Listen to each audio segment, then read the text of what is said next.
My sister refused to let my daughter be a flower girl. So I refused to go to her wedding. The surprise? Some relatives didn't show up either. 28. I thought I knew my sister. Sure, she'd always been a perfectionist, the type who needed everything to align with her vision of flawlessness, sometimes to the point where being around her felt suffocating. But she was my little sister, my only sibling, and I'd spent years making excuses for the time she'd hurt me when I didn't meet her impossibly high standards. So when she asked me and my 4-year-old daughter to be bridesmaids in her February wedding, I felt that familiar knot of anxiety in my stomach.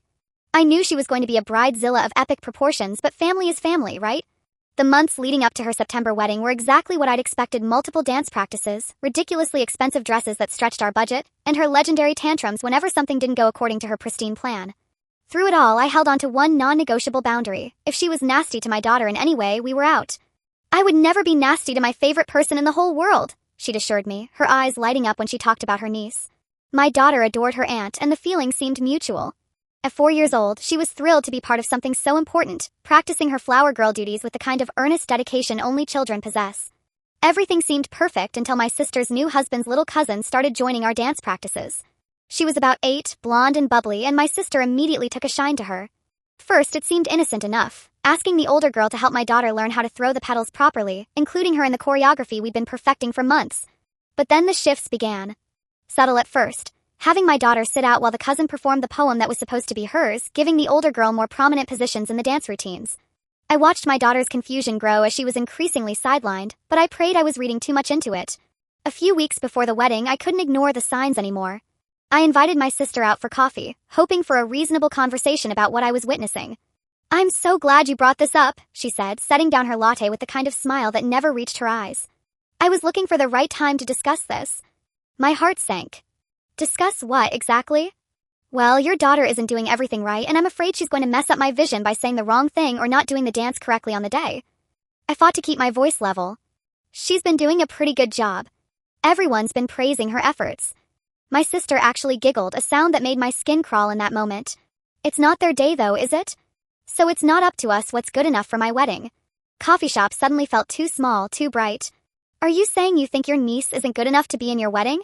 Not for something as big as being a flower girl, she replied with a casual cruelty that only family can deliver. But she's still welcome to attend, of course. The world tilted. How am I supposed to break this to my daughter? She's been excited about this for months. My sister shrugged, already reaching for her purse. Figure it out. I gave her 24 hours to reconsider, one day to remember that she was talking about a 4-year-old child who loved her unconditionally. If you don't change your mind, I told her as I stood to leave, we won't be attending and we won't be speaking to you again. 2 days passed in agonizing silence.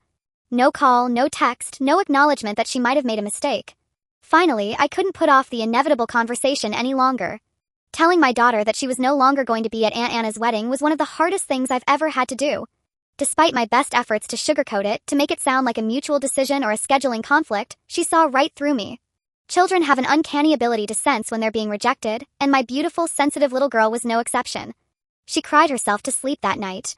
So did my husband and I, holding each other in the darkness and mourning not just our daughter's broken heart, but the death of relationships we thought were unshakable. When my sister noticed I'd stopped showing up to wedding preparations, panic set in. Suddenly, family members were appearing at our door with gifts for my daughter and pleas for reconciliation. But when I explained what had happened, something beautiful occurred. Our family showed their true colors. One by one, bridesmaids dropped out. Cousins declined their invitations. Aunts and uncles who had initially been excited about the celebration suddenly had prior commitments. My sister's perfect wedding was crumbling, and for the first time in months, I felt a sense of justice. We took a few weeks away with no phones, no social media, no connection to the chaos we'd left behind. When we returned, my mailbox was stuffed with letters and my email overflowing with desperate apologies from my sister. But her in-laws and new husband were singing a different tune. I was the asshole who had ruined their special day over a minor misunderstanding. The situation escalated when my brother-in-law discovered my anonymous post about the situation online. They ambushed me at work, knowing I wouldn't want to cause a scene in a professional setting. "Please delete the post before people we know see it," my sister begged, tears streaming down her face as she read the overwhelming support I'd received from strangers who understood what she'd done to my daughter. Then came the manipulation I should have expected. I think I might be pregnant. Even if she was, I told her, pregnancy doesn't wash away the cruelty she'd shown to a child who adored her.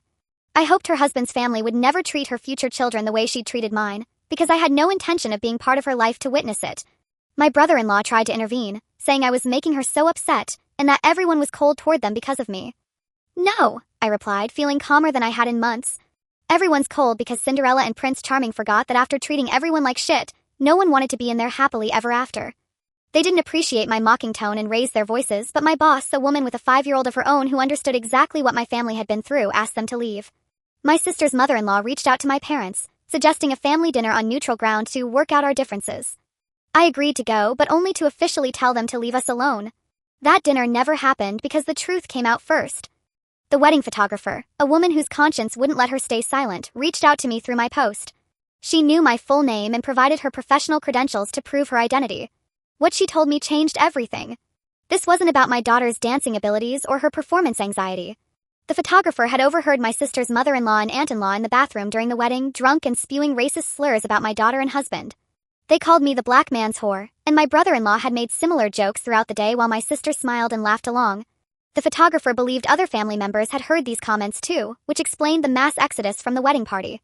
My daughter wasn't removed from the wedding because she couldn't dance well enough or might forget her lines.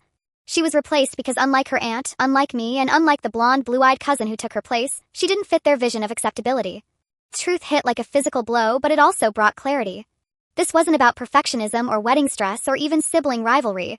This was about racism, pure and simple, and my sister had chosen her new family's approval over her own niece's dignity. To Anna and Frank, if you're reading this, my child is too good to be around trash like you. Stay away from us. And to anyone in my family who knew the real story and didn't tell me, you're just as complicit in this cruelty. The photographer's revelation saved us from potentially letting these toxic people back into our lives. Her courage to speak up, to risk professional consequences to protect a child she barely knew, restored some of my faith in humanity. In the aftermath, our real family rallied around us. My parents, along with the relatives who had dropped out of the wedding, showed unwavering support. We're planning a trip to Disneyland for Christmas, just the people who actually love and value my daughter for who she is. I've discovered that 3 family members, including a bridesmaid who dropped out, knew about the racist comments and chose to leave rather than participate but didn't tell me the full truth. I'm still processing that betrayal, though I understand their position was complicated. Some people have suggested my sister might be in an abusive relationship, trapped by her husband's old money and well-connected English family, the social status she'd always craved. That's true, it's tragic. But it doesn't excuse her choices, and it's not my responsibility to save someone who threw my child away for acceptance from bigots. The night we told our daughter she was no longer in the wedding, my husband and I cried ourselves to sleep. Not because we cared about missing a party, but because our child had been devastated by someone she loved. There's no pain quite like watching your child think they're not good enough, especially when the truth is that they're too good for the people who rejected them.